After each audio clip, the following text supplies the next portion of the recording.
Magandang hapon ulit sa inyong lahat. Maricel Barilla po ulit ito. Welcome to my YouTube channel. Ang ngayong araw na to guys, pag-uusapan natin or tatalakayin natin yung mga early signs of pregnancy, no? Yung mga sinyalis or simptomas na buntis ang isang babae. So yung mga isi-share ko po sa inyo is base lang din po sa mga naranasan ko before nung sa pangatlong pagbubuntis ko kasi halos po lahat po ng mga simptomas na yun is naranasan ko po. So kung gusto niyo po yung mga ganitong klaseng topic, huwag niyo pong kakalimutan mag-subscribe, like, comment, at pindutin niyo na rin po dyan yung bell notification para lagi po kayong updated once na meron po akong mga bagong upload na videos. So yung mga i-share ko po sa inyo guys, hindi po lahat ito nararanasan mga kababaihan na buntis, no?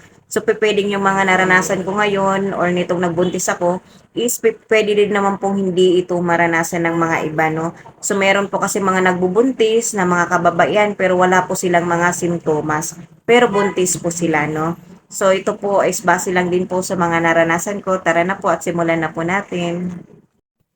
So una po na nagiging palatandaan natin at madalas po talaga na nagiging palatandaan natin is ang hindi po pagkakaroon natin ng monthly period, no? So nag-miss ka na ng menses mo or hindi ka na dinatnan ng buwan ng regla mo.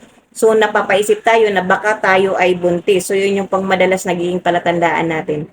So ang next po na naranasan ko ay yung pananakit po ng suso, no? So nananakit po yung mga suso natin. Minsan napagkakamalan po natin ito na baka siguro parating na yung regla natin dahil nga hindi po tayo nag-mens tapos masakit yung mga suso natin, mga ganon. So minsan nami-misinterpret din po natin yan. Ang kaibahan nga lang po kasi once na kung regla man po yan, so once na nagregla po tayo so nawawala na po siya, 'di ba? Pero dito, once na ikaw ay buntis, so tuloy-tuloy po yung pananakit at magiging sensitibo po yung ating mga nipples, no? May mga times pa po niyan na talagang hindi po, may mga times talagang nagbabago po talaga yung kulay ng ating nipple from nagiging dark brown siya or parang nagiging darker brown yung kulay ng mga nipples natin. At saka po yung sa areola po natin dyan, nagkakaroon din po ng pagbabago ng size at ganun din po sa kanyang kulay. So dahil po sa pagbubuntis natin, lahat po ng mga hormones na mga ah, kagaya ng mga estrogen, progesterone, matataas po yung mga level ng hormones natin during pregnancy, no? Kaya po nagkakaroon ng mga pagbabago sa ating katawan or sa pagbabago sa ating nipples dahil inihahanda na rin po syempre yung production ng milk. So, ang next ko po is nagkaroon po ako ng vaginal bleeding or spotting. So, ang vaginal bleeding or spotting during pregnancy po, ito po yung tinatawag natin na implantation bleeding, no? Kung saan yung fertilized egg is nag-attach na po doon sa lining ng ating mattress, no? So, dito na po sila kaya nagkakaroon po, nag-attach na po dyan yung fertilized egg sa ating mattress, sa lining ng ating mattress, kaya po nagkaroon ng vaginal bleeding. So, usually lang naman po yan is nawawala lang po siya, mga kailangan, hindi po siya ganun kalakas. At syempre, mawawala lang po siya hanggang 3 days lang po dapat siya, no? So, yung next ko pong naranasan is yung panay ang ihi ko. Maya-maya po ako umiihi, lalong-lalo na po sa gabi, no? So, parang natakot ako nung time na yun kasi may lahi po kasi kami ng diabetic. So, may lahi po kami ng diabetes. So, akala ko diabetic na ako nung time na yon kasi nga naghilig ako ng mga matatamis eh. So, mahilig ako sa mga matatamis, mahilig ako sa mga tsokolate. So, parang nasa isip ko nung time na yun, baka mamaya tumaas na yung sugar ko. Kaya nag-test pa ako ng mga HbA1c or tsaka fasting blood sugar. So, nung lumabas naman po yung mga result, which is nasa normal naman po lahat ng ating mga test, no? So, isa na yon. So, nag-ihi ako, nag-ihi. So, next ko pong naranasan nung time na yon is yung sobra pong pagiging antukin, no? Lalo po akong naging antukin. So, mahilig naman po talaga akong matulog, no? Kasi parang habit ko natang matulog. Pero naging mas lalo po akong mahilig matulog nung time na yun. So, talagang may time na talagang hindi ko siya mapigilan, no? Dati, pagkagising ko pa lang, okay naman ako, nakakilos ako ng maayos. Pero nitong hindi ko alam na buntis na pala ako nito. Pagkagising ko pa lang, ilang oras pa lang, antok na naman ako. So may time po talagang minsan yan, naabutan ako dito ng doktora, natutulog ako sa loob, tapos yung mga pasyente nandito lang sa labas. Ganun po ko talaga guys, sobrang antokin pa ko nung time na yun, no? So yung next ko pong naranasan is yung paglilihi, no? So dati ang hilig-hilig ko sa mga matatamis 'no, nitong hindi pa ako nagbuntis ang hilig-hilig kong sa mga matatamis talagang chocolate lovers po ako.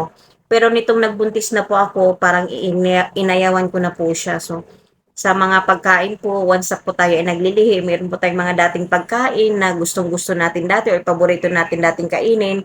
Tapos nitong nagbuntis naman po tayo is ayaw naman po natin itong kainin. So may mga ganong instances po talaga once na tayo ay naglihi. So meron naman pong mga pagkain na ayaw natin before, tapos nito namang nagbuntis na tayo is gustong-gusto naman po natin siya. So yung nakahiligan ko po talaga nito na hindi ko po kasi talaga alam na talagang buntis na ako nung time na yon kasi sobrang mahilig po talaga ako sa kape. Sa umaga pa lang pagising ko is nagkakape na po talaga ako tapos hindi po talaga ako nasasatisfied pa sa isa.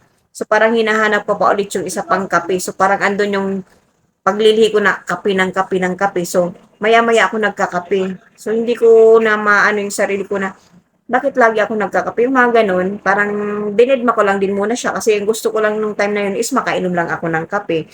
Pero nililimit ko na rin naman po siya, siguro mga nakakatatlo lang siguro ako na kape or apat. Tatlong kape or apat na kape ako noon. So, gano'n po ako katindi noon nagkape. Pero nitong hindi na, nung hindi pa naman po talaga ako buntis is once lang po ang pag-inom ko ng kape sa umaga lang po talaga. Pero nito, yun nga, sinasabi ko, once na tayo po ay naglihi, hindi po natin minsan napipigilan. Kagaya po ng pagkakagustuhan kong uminom ng kape, so minsan nakatatlo, apat na po ako nainom ng kape sa maghapon. So yun po. Tapos yung last po is yung naging sensitibo ako sa pang-amoy, no? So, dahil po yan sa mga hormones na tumataas sa atin during pregnancy, naapektuhan po yung mga taste buds natin, tsaka yung mga senses po natin dyan. So, ah, yung pang-amoy ko is parang masyado akong naging sensitibo nung time na yun na dumating pa nga sa point na yung amoy ng asawa ko is inayawan ko po talaga, no? So, yung uwi niya po kasi dati is every other day. So, pag once na nauwi na siya at matutulog na siya, doon po talaga siya natutulog na sa baba. So, ako lang po magsasakama kasi ayoko po talaga ng amoy niya. Ayaw ko po talagang maamoy yung amoy niya. Pero, hindi naman mabaho. Pero basta ayaw ko lang talaga siyang maamoy. Yun yung term talaga na ayaw ko talaga sa kanya nung time na yun yung amoy niya, ayaw ko po talaga. So, guys, kung maranasan nyo yung mga ganon, so, wag nyo na po kayong mag-antay pa, so, mag-pregnancy test na rin po kayo, gaya ng ginawa ko. Hindi ko na po siya masyadong pinatagal, siguro mga 1 week or mahigit ko lang ata naranasan yung mga ganon na hindi pa ako nag-pregnancy test pero nung time na parang alam kong palala na siya ng palala, grabe no palala ng palala. So nung alam ko na parang kakaiba na or may kakaiba na talaga sa akin, so nag-pregnancy test na po ako nung time na yon. So nalaman ko na po na positive ako.